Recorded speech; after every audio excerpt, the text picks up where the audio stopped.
Because Mary took up on the watch while it's on the line, it was finished. They're in a meeting, which you can watch me. That's not seemed to be one for herself, and so she was doing it. Yes. When was the funeral? Tuesday. Last week. Last week. This week. Saturday.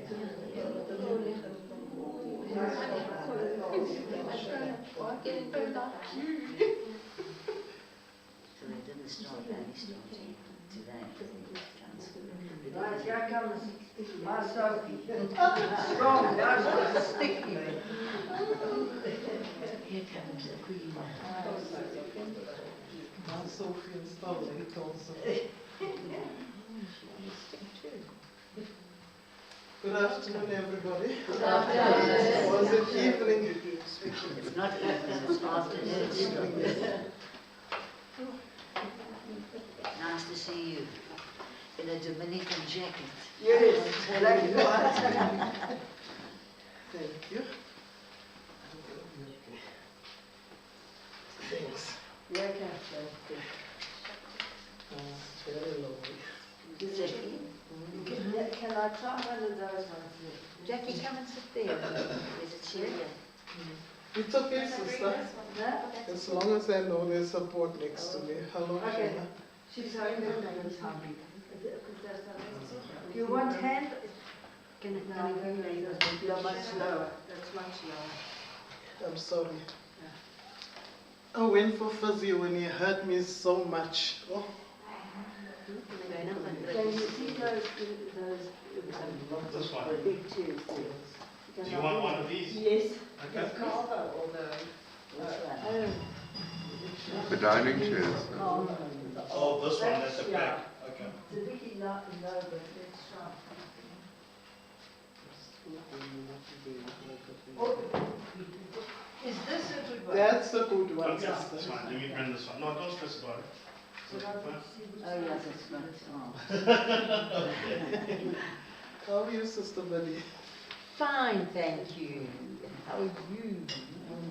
Sore from the physio. In spite of Okay, everything, you I'm walk very well. forward, Sophie. That's good.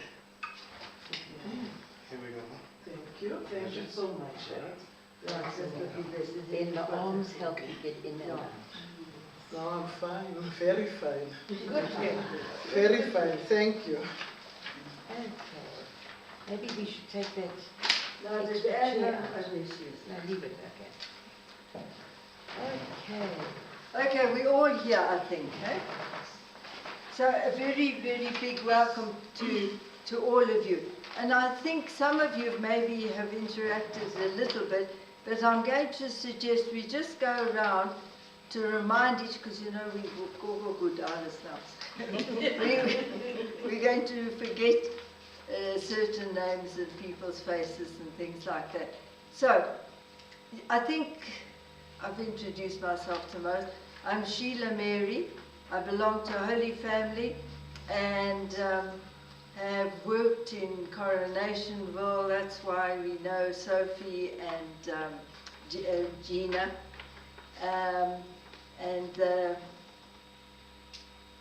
I belong to the Sisters of Justice, which Judy will give us a little background to just now.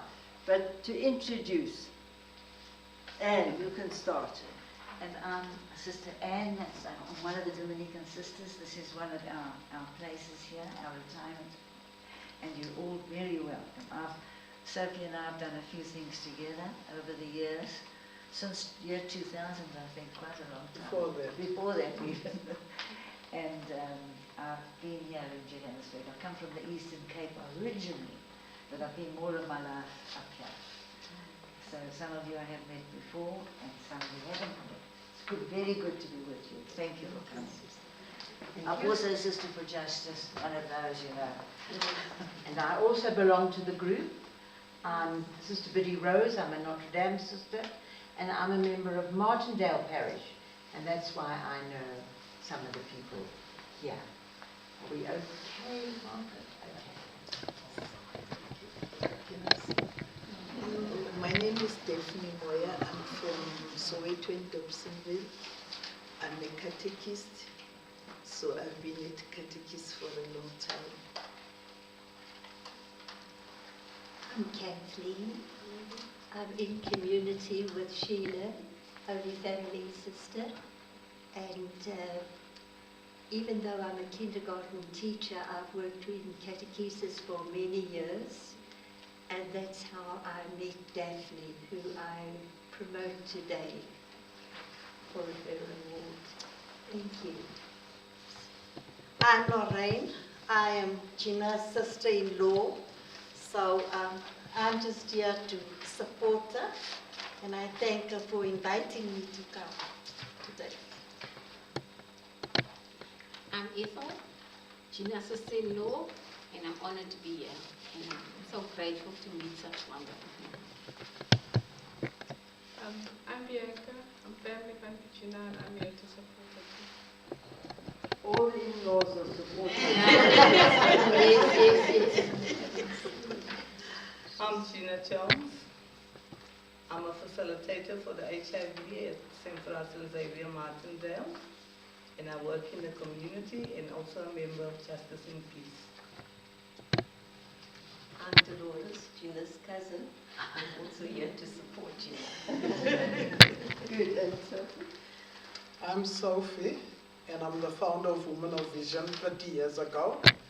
And I've been attending Martindale Parish for 67 years, so I know quite a lot of people. I'm Amanda, friends with Sophie for 40 years. I was a member of Martindale. I am on the board of Women of Vision. Thank you. We're just introducing our... No, I'm getting the gist of No, it. well done. Okay, good afternoon everyone.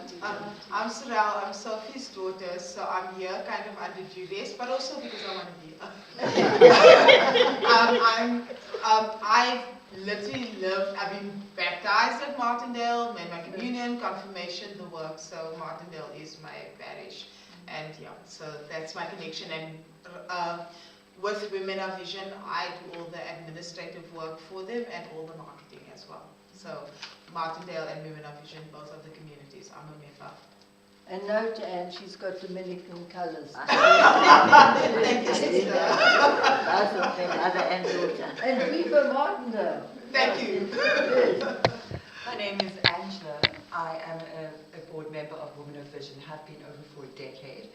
I met Sophie and her family over a decade ago, and they really guided me through special circumstances, and together, this is my second family, we do amazing work and we're growing in capacity to facilitate more empowerment of women, children and family.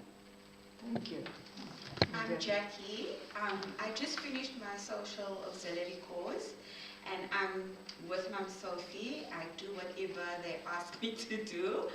And yeah, I love being part of Women of Vision. Thanks for inviting me. Thank you, Sister Anne. Thank you, Sister Biddy. Good.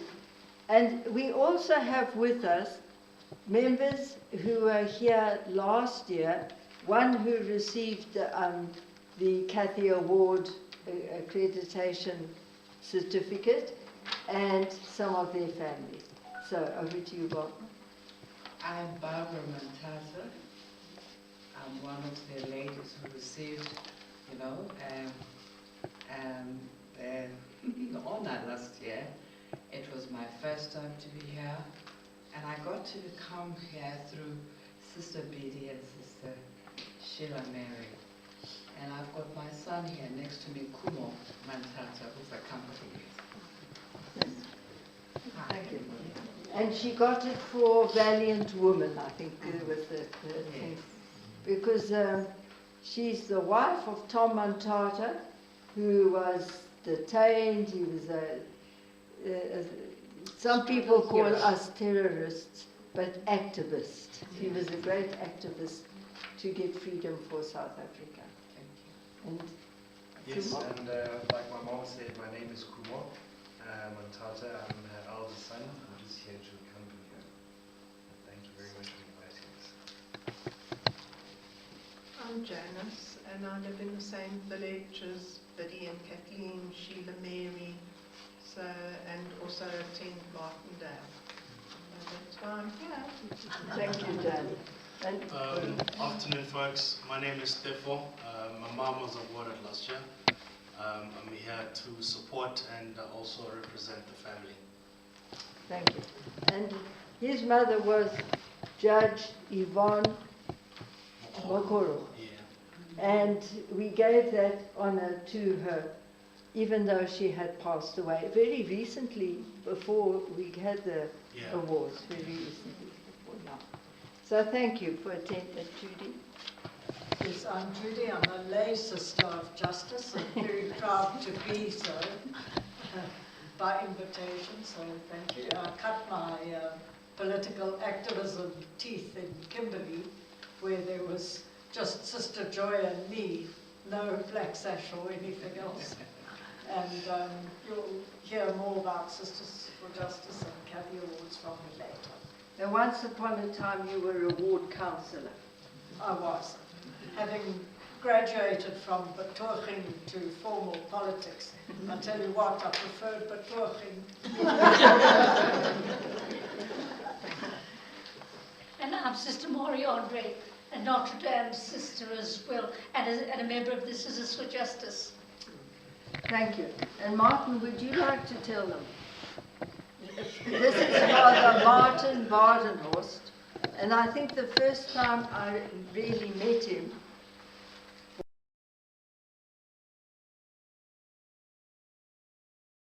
was millions of years ago in Mayfair, when he wasn't a priest and he wasn't a Dominican, but I think you were aiming at it.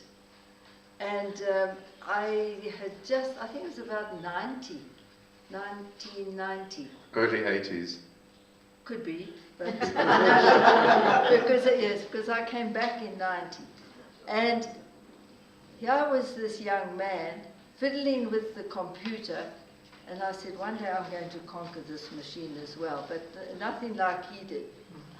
And I can remember how you used to know every train going this way, that way, underground, above ground, possibly even in the air, in terms of picking it up on the computer. So he's a great technologist as well, besides being a great Dominican priest as well. So thank you for sharing your time with us, Martin. Now, maybe just to... Stand behind there so we can see you. You know, I am ADHD. That means that nobody's ever got me sitting down anyway. Right. Okay. Martin is relaying our little ceremony through to YouTube. I think some of you got the link, possibly. But you can watch this again tomorrow. Is it tomorrow? When does it go off? It'll be there in about an hour after we finished, permanently. Oh, permanently. So when you are all great-great-grandmothers, you can still look back at your youth, okay? On it. Now, it's a bit different from Zoom and Skype and, you know, these kind of things. Google Watch, and I can't remember all the different things, something else, Meets, all those interactive things. It's been recorded and it will be there.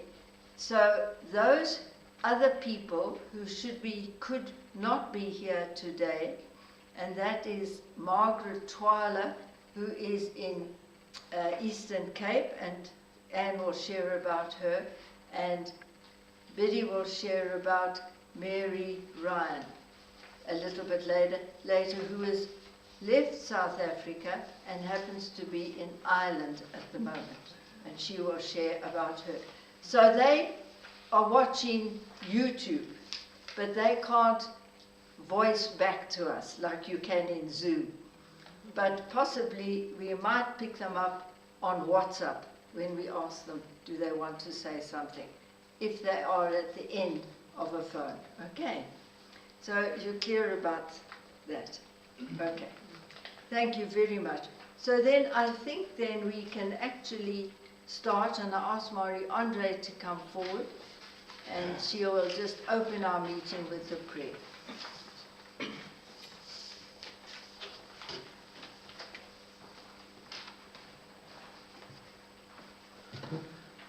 let us begin by reminding ourselves that we're in the presence of each other, but also always in the presence of our good God.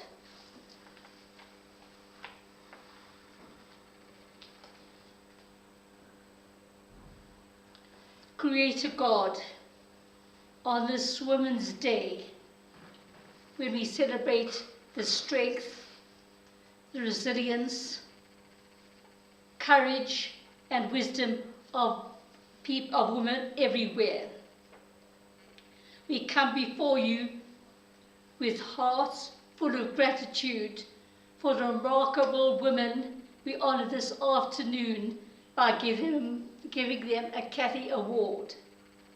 Thank you for their giftedness and the unique contributions they have made to inspire and uplift others in what they do. Grant them joy in their accomplishments, and may they feel your presence in every step they take. This we ask of you, God, Creator, Redeemer, and Sanctifier, now and forever. Amen. Amen. Thank you very much, Mariandre. Now I'm going to invite Judy to come forward to give us a little background of this Cathy Awards process and explain it. Thank you, Sheila Mary. I know this should be a cell phone, but it's not. Everybody seems to use their cell phone. Thank you. So thank you. So Sisters for Justice, briefly, is an all-girls group of the sisters, mostly religious sisters, who were actively involved in opposing apartheid. And they've continued to meet and advocate for justice and change in society. And this is just one of their campaigns to continue the good work from those bad old days. So, the Cathy Awards, not exactly the Oscars, but they're not meant to be. These awards are not awards given to the top dog in an industry for this year's performance. No, they are Lifetime Achievement Awards. These St. Catherine of Siena Appreciation Awards are presented to women of faith, who, through hard work, perseverance and fidelity to their chosen cause, have made a valuable but often undervalued contribution to society. They have improved their communities, the lives of others, and society at large. This is the 4th time Sisters for Justice are hosting these St. Catherine of Siena Awards. The first 2 times were by Zoom, virtually, and last year was here in this venue by Zoom, and this is the first year that we're being hosted by YouTube at St. Mary's. And thank you, St. Mary's. This is a most appropriate venue. It's a Dominican home. And St. Catherine was a Dominican. She was a lay Dominican woman. She would have been a tertiary in our present day, but she lived and worked in the 14th century. She was compassionate. Catherine was compassionate, and she was fearless. She went into the city and the worst parts of the city of Siena during the plague to nurse and heal the sick. She travelled to Rome several times, a journey that she would have undertaken on foot maybe, in the company of men, and ladies just didn't do that. In society, she fearlessly braved the authorities. They would have all been men in those days, in the church and in society, to heal the sick society of her day. She engaged popes and kings in her chosen field of making known the love of God. She loved very wildly. She loved everybody she encountered, friend or opponent. But especially she loved God, with whom she had a mystical relationship. And she was busy. She was a joyful person. She was joyful from a child, and she came from a huge family of about 25 children her mother gave birth to. Not all of them lived. I'm surprised the mother lived. Yeah. But anyway, she was known from a young age as joyful, and she maintained that joyful love of people and God all her life. And she was busy, busy, busy, busy. In her short life, she accomplished great things. St. Catherine, through her many letters that she wrote to important people in the church, in society, just people that she met, she left a huge volume of work and letters, of theological and social writings. Just 80 years after her death, she was made a doctor of the church on the basis of what was contained, of the depth of those writings. Not bad for a sort of sassy woman who was considered weird, a mystic would be weird, and whose behavior was considered scandalous. Yeah. Today's recipients will share that feeling of feeling odd or marginalized because they are women. And often the work of women is a threat, certainly not valued. We honor them, those women, here and on the screen, for their achievements and thank them for their work. They join an august body of women, a small august body of women, previous recipients. So they, all of them, you, those on screen and those before you, they include community workers, theologians, educators, environmentalists, jurists, all of them society changers. And all of you society changers and workers for justice and fairness for women. We appreciate you. We honor you. Welcome.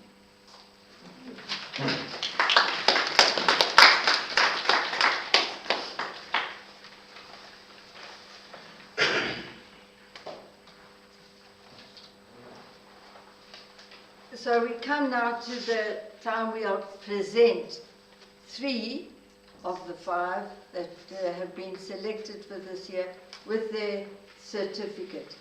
And on it, it's got quite a bit of what Judy shared with us. I don't think you shared that she actually told the Pope he was wrong. Well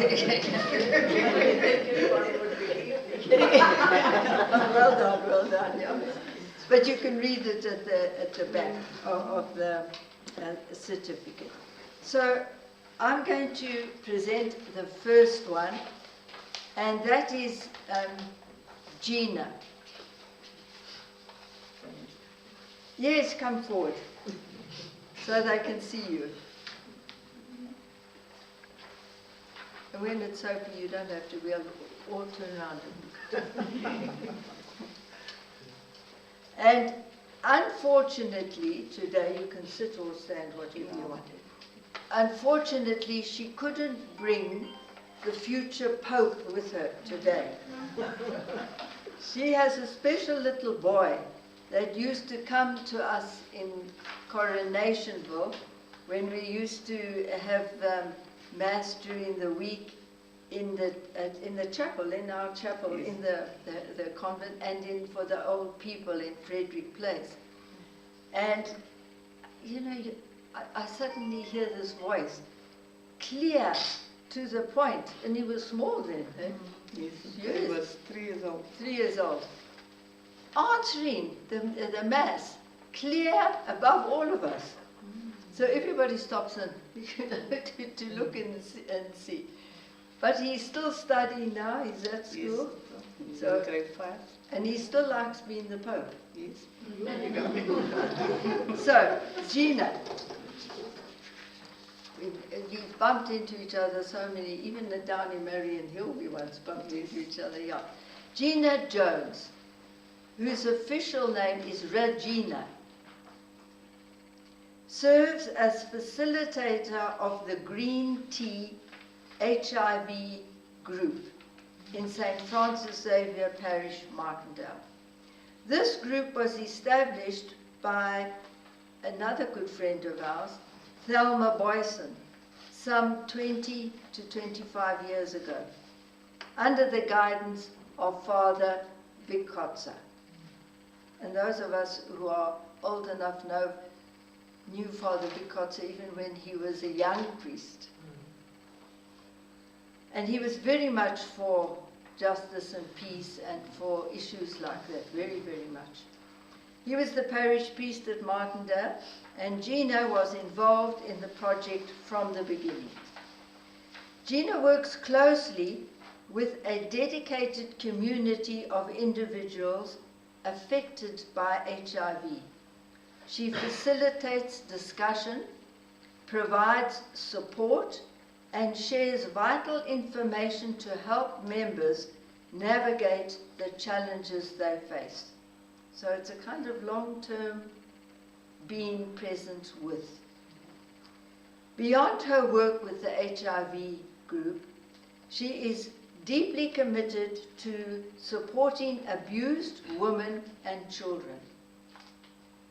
She offers guidance and resources to help them find safety and rebuild their lives. Additionally, she assists elderly caregivers who are raising their grandchildren in obtaining their birth certificates, ensuring that these children have access to the resources they need. So she's a busy woman doing many different kinds of community service. Gina also gives attention to the needs of older adults in the community. She regularly provides meals for the elderly residents living in Claremont and Cathedra, Squattercamp, recognizing the importance of nutrition for their overall well-being. Her outreach extends to those living on the streets, for whom she often prepares nutritious meals, ensuring that no one goes hungry. Does that sound like you? Yes, it does, very much. Sister knows. In terms of healthcare, Gina assists older individuals in retrieving their medication from the hospital and offers transport to medical appointments. Many of these seniors require cataract surgery, and she takes the time to accompany them to the eye hospital and ensures they receive the care they need. After surgery, she provides them with post-operative care, supporting their recovery and helping them regain their independence. And in Gina's own words, "My commitment to these causes is fueled by a deep desire to make a positive impact in the lives of those I serve." She does. So Gina, thank you very, very much. And here's yours.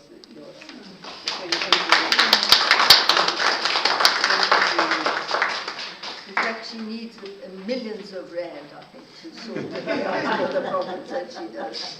Yeah. Thank you very, very much, sister. Thank you very much, sister. Sister Betty, Sister Lou, all the sisters. Thank you very much. I appreciate it. And when we finish presenting, if you want to think of something else to say, you can. Each recipient, okay? Thank you.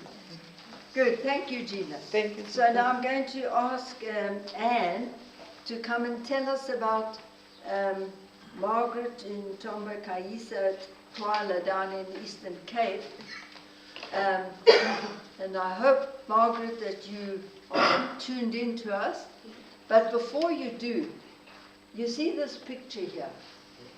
I'd like Anne to explain what that picture is, because you know it's on the wall, and because of how it is painted, it might not really say, because we've been brought up differently.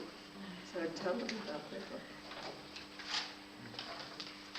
I chose that picture because Stella painted it, but it reminded me of Victor Hofstetter, a Dominican father, who said he loves the women of Africa. They stand so straight and tall, and they carry their burdens as if they are not heavy.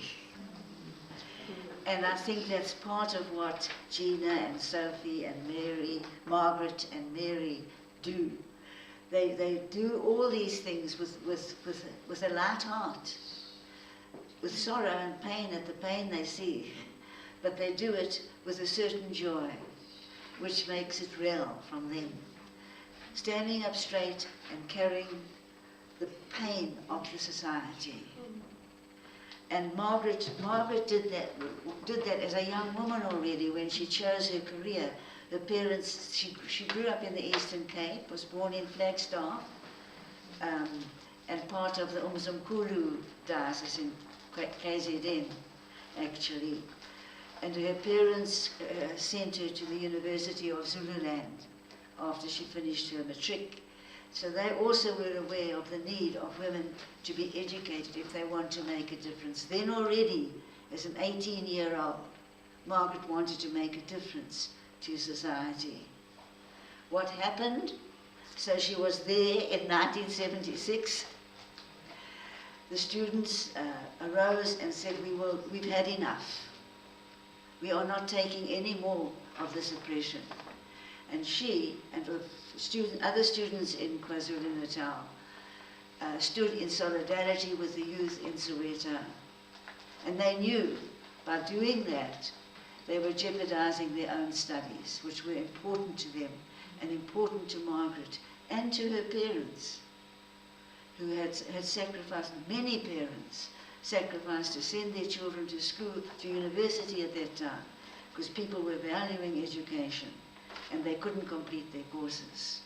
Well, they didn't, because the university closed, because they were on strike. However, later on, in 77, she trained to be a nurse at King Edward Hospital in Durban. So she chose another career that could make a difference, and did make a difference.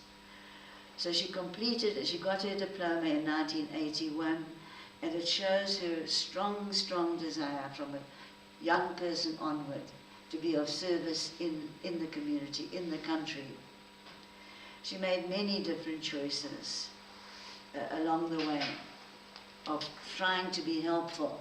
And when the ANC was unbanned, she worked for the underground for a while, for the ANC, and they chose her to be nominated as a representative in the National Assembly in Cape Town, which shows how the people around her valued her commitment and her contribution.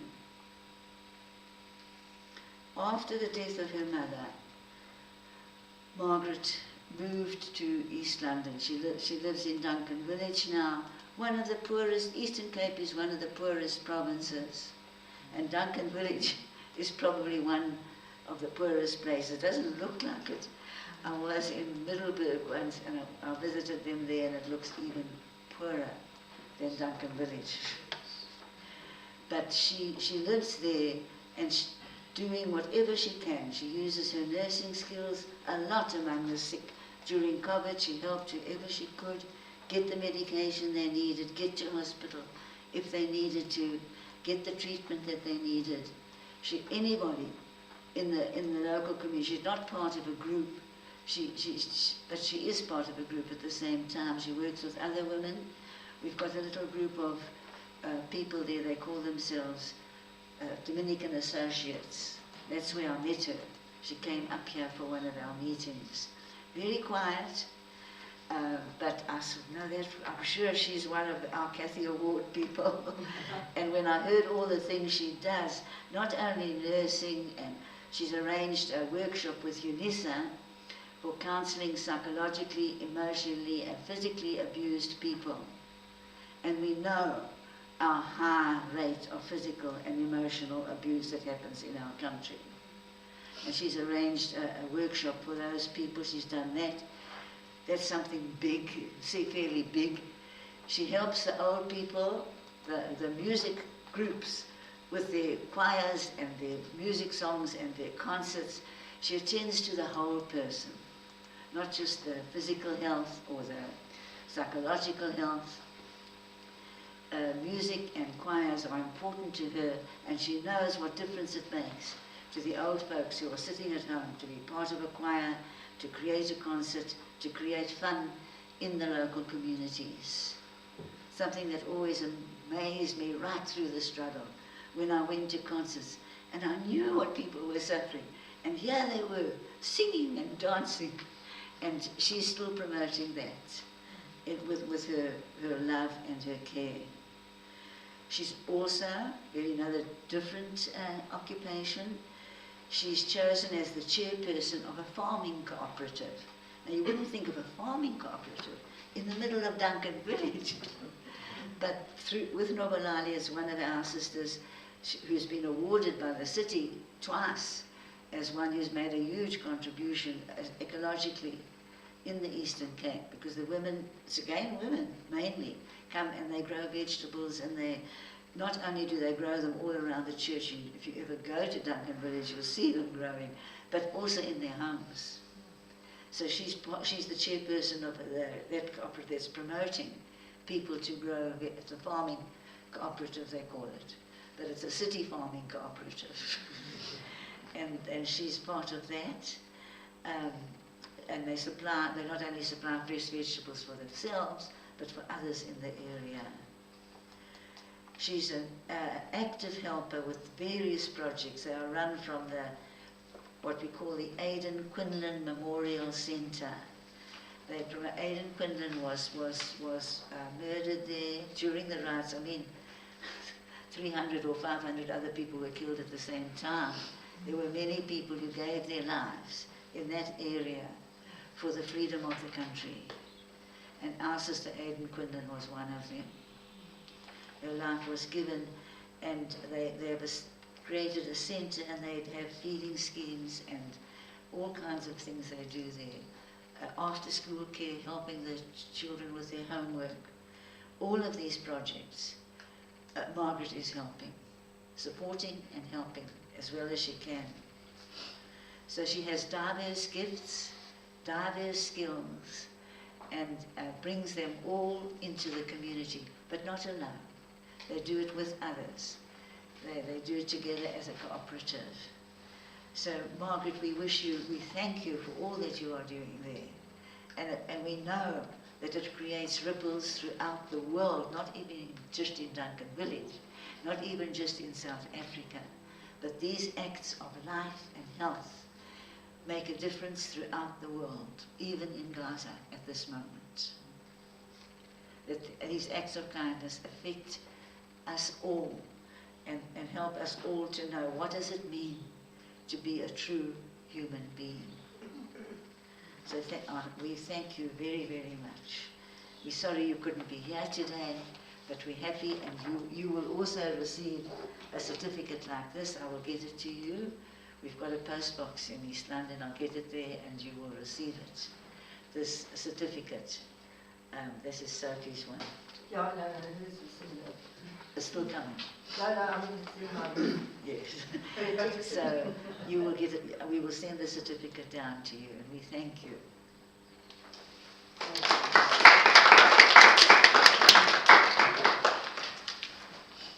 Thank you, Anne. And hello, Mary. I hope you can hear us and see a little bit of us, because we're now going to ask Biddy Rose to come and tell us about Mary Ryan. And I know she's watching, so she's sent me a message that she was. I have known Mary Ryan, Dr. Mary Ryan, for a very long time. I taught her when she was in Standard 8, and I was a very young sister. And I've known Mary and kept up with her all these years, and I think she's a very suitable person to receive this Kathy Award from us today. I know her as a seeker, a questioner, a carer, a woman who acts out of integrity with a deep desire to help women assume responsibility for their own lives, with confidence in themselves, recognizing their gifts, as well as the way life's circumstances may have hurt them. Mary, like Catherine, is not afraid to speak truth to power. She speaks that truth in deeds, in the way she lives. She walks her talk. And the witness of her life can be seen in the decisions that she has made. Did I say she's a wife, a mother, a grandmother, a priest, a trainer, a theologian, a feminist theologian?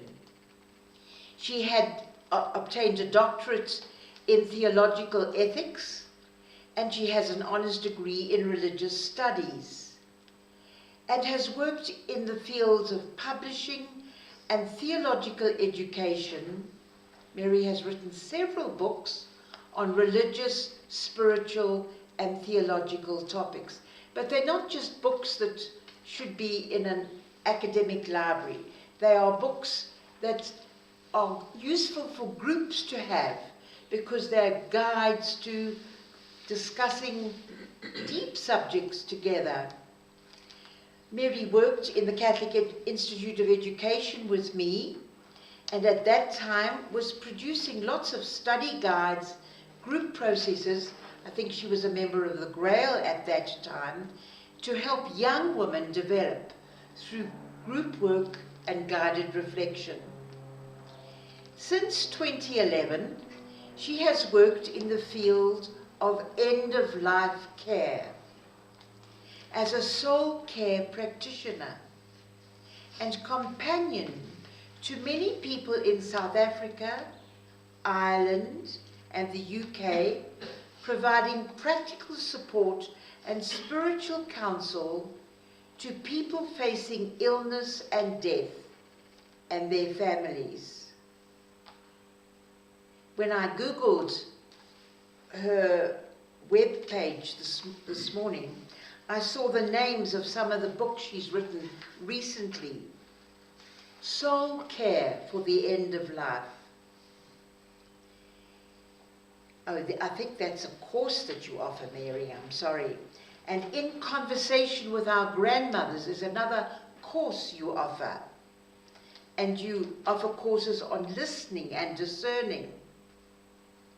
Now, the books that I saw that you've written recently, a book called Viriditas, which is a term that we get from Hildegard of Bingen. And that book, I think, is subtitled A Memoir of a Green Carer. Another book, Loving Fiercely, Women, Violence, and a God Who Cares. Currently, Mary and her husband live in Ireland, though they will return to South Africa after that period, and she's offering her caring skills to people at the end of life, helping their families face this milestone. She was ordained a priest in the Roman Catholic Woman Priest movement in 2014, and for 10 years she served a community in that role in Cape Town. I hope from this very small window that I've given you into who this woman, Mary Ryan, is, will help you agree with us that she is deserving of the Kathy Award. And we'll get the certificate to you somehow, Mary. Thank you. Korea.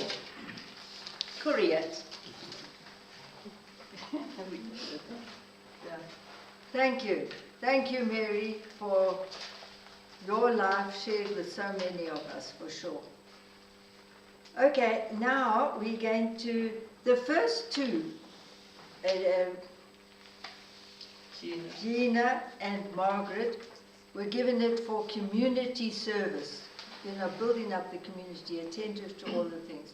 We've just heard now Mary Ryan, who is we're giving her the certificate as a promoter of gender equality. Thank you, I forgot to say that. No, it's fine. It just came to me now that it's in front of me on the paper. Yeah. So that is what she is getting the award for. But everything that Biddy said was promoting that from way back, since I've ever known her as well, always. So now, Kathleen, we invite you to come and please tell us all about Daphne Boiswa Moya. Yeah, it's good to get the muscles working. Here we'll come. You can sit here. Good.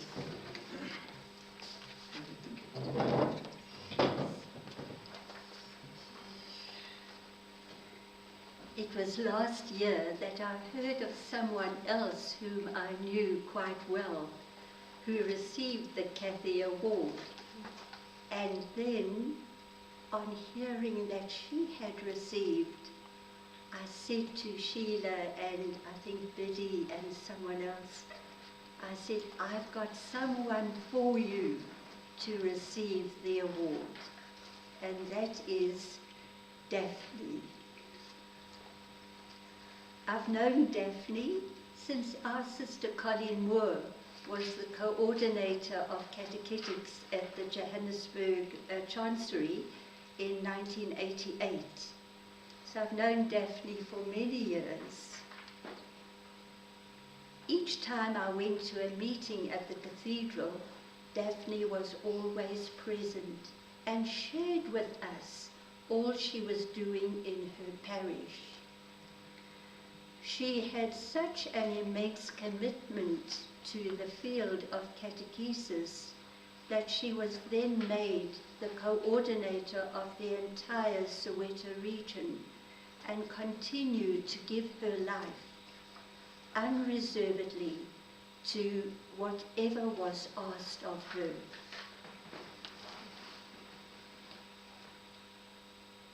When I last met Daphne at the rite of election at the cathedral this year, I said to her, Daphne, what are you up to now? And she said, no, I'm still involved in preparing young people for confirmation. And to do that takes immense courage in today's world and immense commitment. And one needs to be very in touch with the life of young people today. It's not just like in the olden days, teaching, who made you, God made me. So I've known Daphne for nearly 40 years, I'm sure. And during this time, her commitment has never wavered. For this reason, I would like to promote Daphne, who otherwise would not receive any recognition for her faithful service to the church and community.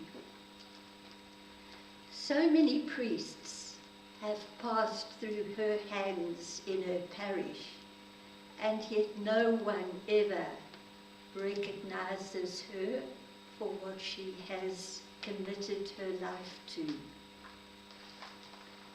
Daphne is a most gentle woman and never ceases to reach out in loving care to whatever might come her way. I asked Daphne what her name Boiswa means. She said that her older sister died when she was a baby. And when Daphne was born, her parents saw her as God giving back to them the one he had taken to heaven.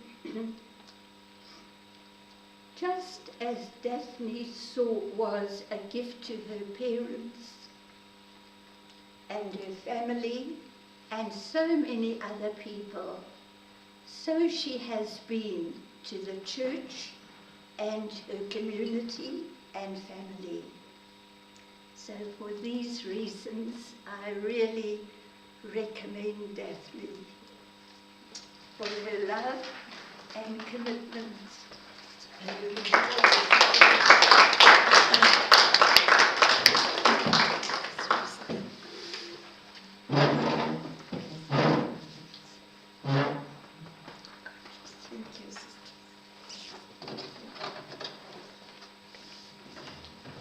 Thank you. And thank you, Daphne. We'll give a chance for them to respond when we've had the last one. Last but not least, maybe because you came in last. No, just teasing. But Sophie, and we ask Anne to come and share about Sophie. I can come up. But it's not this nice chair that you sit in. No, I'm not going to sit, I'll stand. Hey. I just had a student that is a physio last year, but he cracked my bones. Yes, I know, because the first time I've seen you walking like this. Yeah.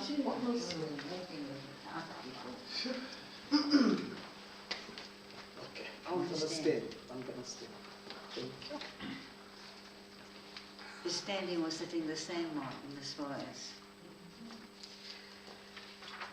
Sophie, it is my honor and my joy to share something what I know about you with everybody here, and to be part of a group that wants to honor your presence in my life, in our life, in the life in the most violent part of Johannesburg, which isn't very unviolent. But that you still stay there. Sophie, that you won't even let me come and see you there. You said it's too dangerous. My little neighbour Angel, I said, she goes to Westbury to school. I said, do you like school? They kill people there, she says. She's scared to go to school every day. But yesterday, there was 10 ladies from America, the Porter's house, that came to pray for me. Yes. So when we told them about the shooting, they said all over, not only here. You're not afraid. So, and you are not, and you are here, and you are still here with us, and we are very grateful. Sophie has actively been reaching out to the community since she was a child.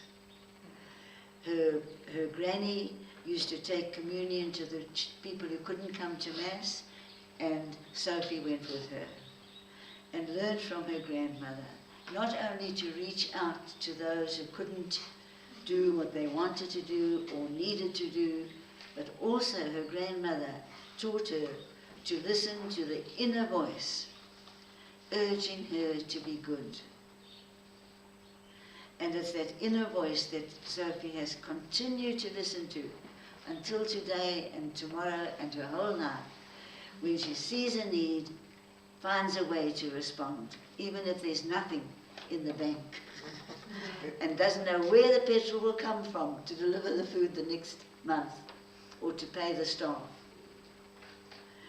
When Sophie was 12, she used to take food parcels with the Notre Dame sisters, Martindale area, take food parcels, again learning from others how to reach out to those in need and wanting to, listening to that inner voice within you. I need to make a difference for those who have needs. Her parents were hardworking. They weren't inclined to share their wealth. but they never stopped Sophie. Never stopped Sophie from sharing. If Sophie noticed that her school friend didn't have shoes and wanted to give shoes, they supported Sophie in that. They didn't think of it for her.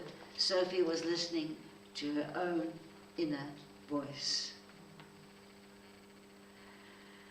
As founder and member of the Women for Vision in Westbury, Sophie has initiated and run numerous projects for orphans, for after-school care, for the elderly, for the hungry, for abused women, for child-headed homes, for anyone in need who appeals to her.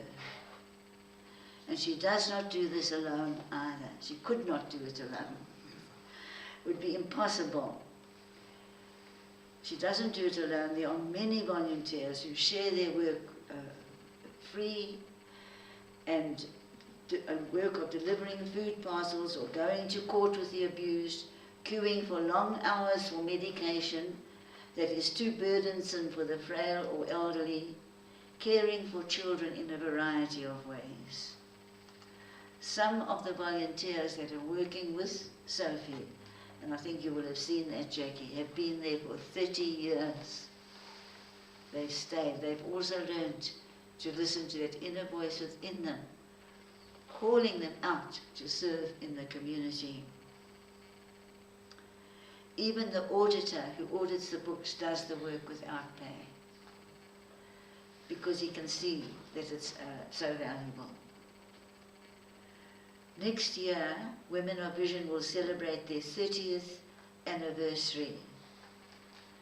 And every year at Christmas, Sophie's pleased, her son-in-law from Italy donates 22,000 rand, 1,000 rand voucher to each of the volunteers to celebrate Christmas with their families. And that's a gift for the volunteers, but it's her son who's willing to share also of what he has for the work, to promote the work that Sophie is doing. All the work that Sophie does depends on donations and volunteers who are as generous as she is, but somebody has to hold it together. It doesn't happen unless there's someone who will hold it together.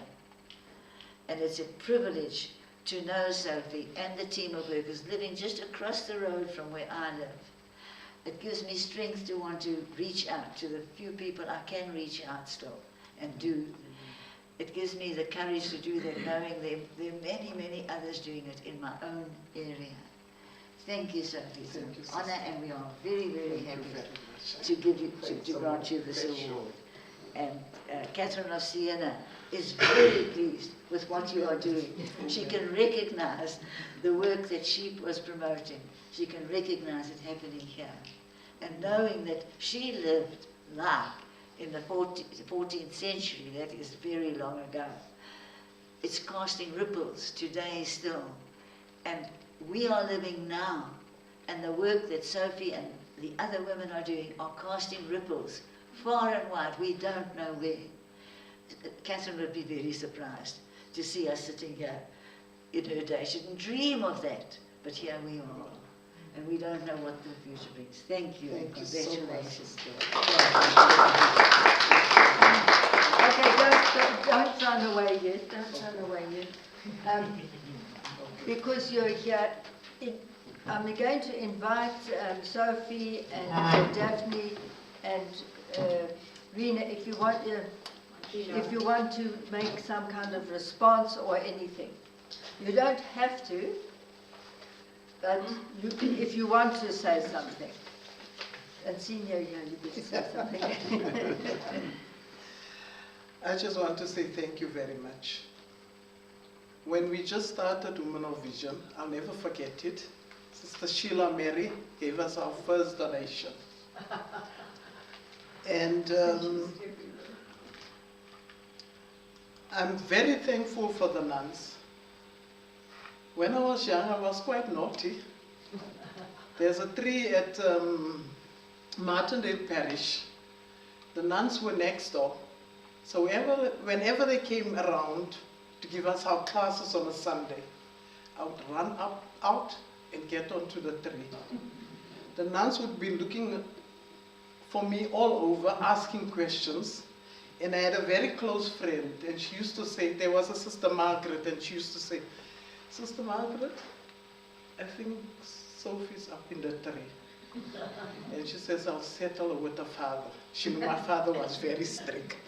So what I'm actually doing today, I'm going to be honestly speaking, I thank the nuns for raising us the way they raised us. Very strict. We had an Irish nun that used to pull our ears if we don't want to listen. But they instilled dignity into us. And they instilled love into us. Because you can't do anything without love. They are the ones that taught us to love Jesus first. To love our Lord with all our hearts. And being trained by them, when we became older and we had our own children, we realized that this was the best training that could have been given to us. We had a very older nun, she was quite in the years, but the story she used to tell us, when she passed on, because she was at Mayfair Convent, when she passed on, I'll never forget it. When I spoke to my brother's daughter, my niece, and I said to her what the nun told us when we were young, and she said, oh, she always used to talk in class about Martindale Parish. And I said to her, yeah, she left a legacy, because now I can share it with you, what she has taught me, and I can still remember. And I've carried that over even to my grandchildren, telling them these stories. And I'm very thankful. Sister Buddy, you've taught me to take time out of my work, something I never thought about. You actually told me how I'll get burned out, and my body is my body. If it gives in, there's nothing I can do. And for taking us for those debriefing classes was the best thing you can do. And you can ask my board members. When they are too busy, I still tell them and I still teach them what you have taught me. And if it wasn't for you, I would have never thought about debriefing. Because sometimes we want to go on, and I mean even the engine gives in at the end of the day. But thank you for the time you spent with us, Sister Buddy.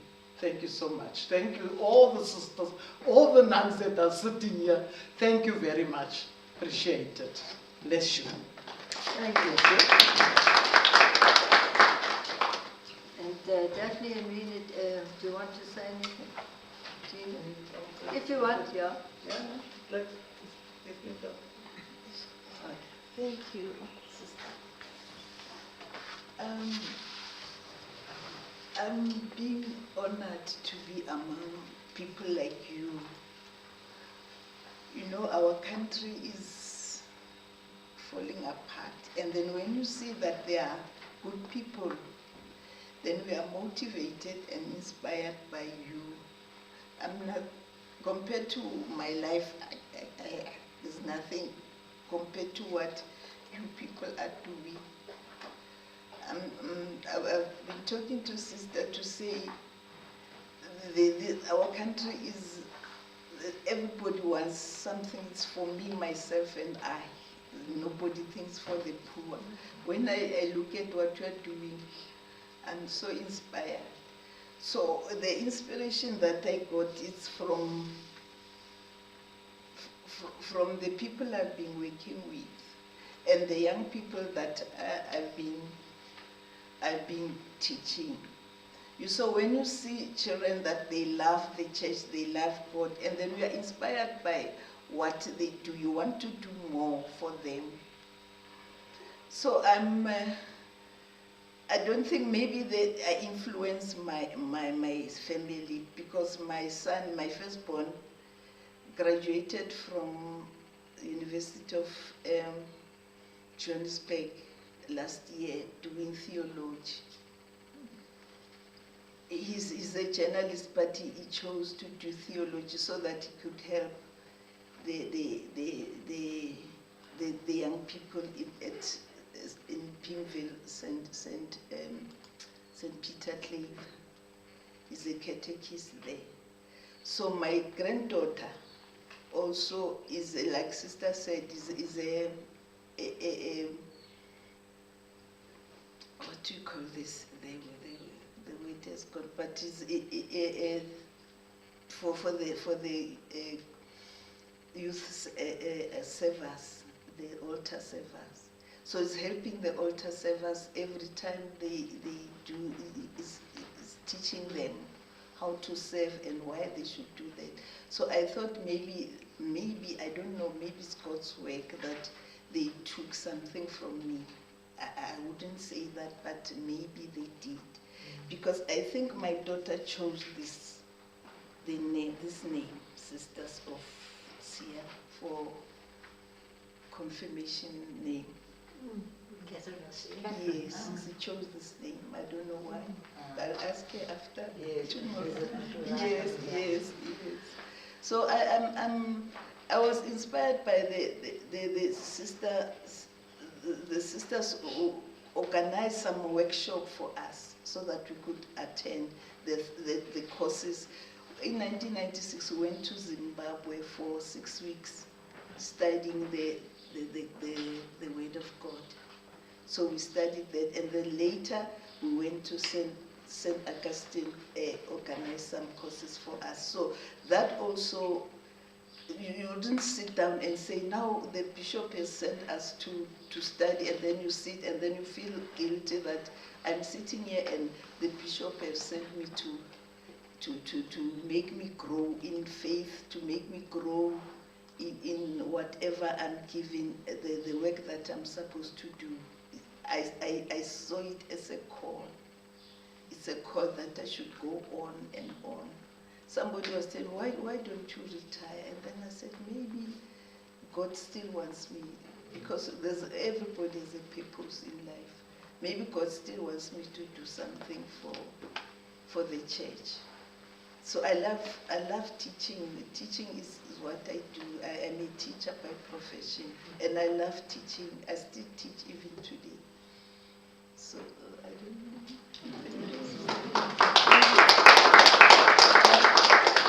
Maybe we should send God to Biddy. We'll tell God to have a little break, telling you to go on. I've got a message from Mary. Yes, please. Can I come and read it? Please. Firstly, thank you to the Sisters for Justice for this honour. Many of you have been friends and encouragers over the years. Thank you for your friendship and reflective activism that has given hope to many of us in the church in South Africa.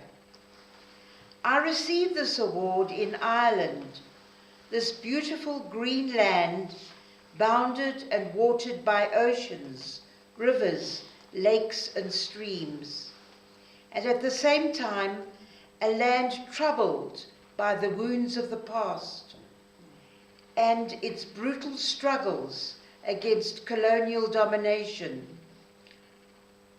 over its land and Irish identity, against a church dominantly patriarchal and a culture of violence towards women and children.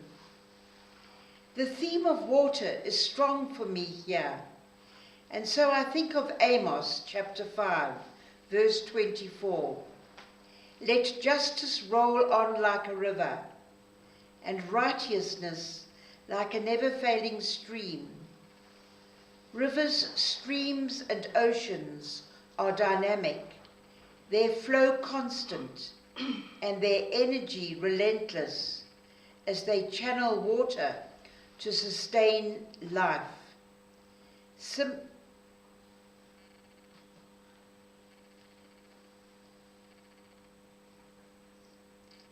End of chapter 1, chapter 2, later on. So did it kind of just break Come off? back. No. Similarly, the work for gender justice in families, in the broader society, and in the church requires such constancy and energy as we seek to address the structural oppression of women everywhere and advance women's consciousness in recognizing our bondage under patriarchy. A work that sets its sights on the goal where all gendered beings may live fully and creatively as expressions of the divine imprint in God's creation. May the restlessness and wildness of the waters sustain us, carrying us beyond complacency that we have arrived, and may all who undertake this work in our different contexts draw strength and courage from those who have gone before us in struggle. Mary Ryan. That's why she got promoted to gender equality. Yeah.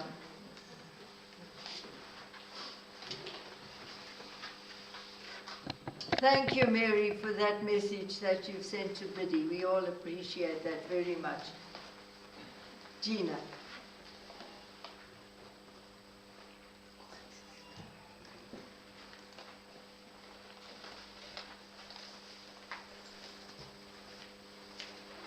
I just want to say thank you to all the sisters as well that nominated me. Sister Sheila Mary knows a lot about me. Sister Sheila Mary used to be like this after me, Sister can say, with all the naughty sisters that used to come to me. And then Sister will come and I'll speak. I'll have sisters, even the Sisters of Charity. Yeah, well, I used to spend a lot of time with them, with the kids. And 45 years ago, I converted to Catholicism. I used to attend church in Braamfontein. My family didn't know yet, just to prepare myself. I was at Regina Mundi, attending Mass. I was all over, I can say, until I went to a priest, once in Braamfontein at Trinity, and he did sit and talk to me and gave me every day after 5 o'clock. Then we used to sit and discuss, and he said to me, "Do you really want to do it?" And I said, "Yes." And he said, "Why?" I said, "Well, all my family members are Catholic, and I've got an uncle who's a deacon, Deacon Wally Adams. There's his daughter sitting, and pastor. And that's how I went that I converted into Catholicism, and I never turned back on it. And I appreciated all the support that I received. I remember Sister Joy, Sister Anne, they passed away. They all supported me. And when I started my work, that what I was doing, before I took over from the HIV, Father Vic knew already what I was doing in the community. I don't know, I told Father Vic, and he called me and he said, "I'm going to send you to Marion, and I want you to do this for me." My spiritual leader helped me a lot. And every time the spiritual leader was looking for me, I was with the kids that coming to school, Marion Hill, walking up, going back with them, talking to them. I was up at the convent, and the sisters there helped me as well. Then I went back for the second time as well to Marion Hill, and that's where I never stopped. And I still carry on. And like I said, like Sophie said, even if she has to think, she has to stop it. You can't. Because if you just think somebody has to eat, somebody needs help, somebody needs medication, and you're going to say no to that person, and the person can't get there where they must get, you're there to go and do it. So thank you very much, sister, and everybody. And Matthew, he asked me every time, he spent his school holidays with me, And he said to me, maybe I should first become a deacon, and I'll decide later to go up to be the Pope. But he had to be the priest first and then the Pope. Thank you, sister. Thank you, everyone. Okay, we'll tie up now and have some tea and coffee. But just before we go, I want to read something as a prayer, as a salute to all of us women, but particularly to the 5 we just want to honor so much. And then play a song that says, go light your candle. Each one of us have a candle, and sometimes we forget to light it, or we do something else. Because the world needs this light right now. And it needed it when all of us were younger too. But it will always need it. So we're going to just listen to that, and then we'll break for tea. And because the silly phone keeps going out, let me read this to all of us. And also to you, Martin, just pretend you're a woman now. and Kumo, and here's to women, to the women breaking down barriers, to the women lifting each other up, to the women paving the way for our future, to the women who never give up and keep their candle alight, my words, to the women who are our biggest supporters, to the women making a change. You are smart, strong, resilient, beautiful, and powerful. You matter. You are loved. Here's to you.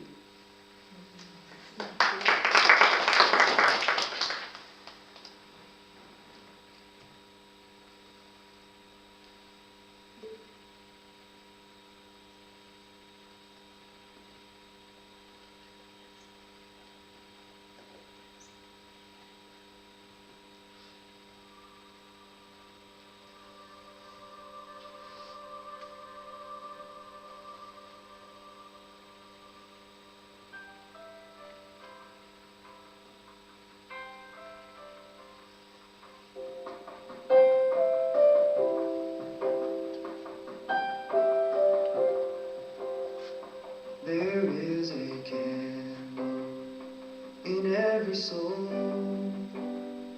some brightly burning, some dark and cold. There is a spirit who brings a fire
So we take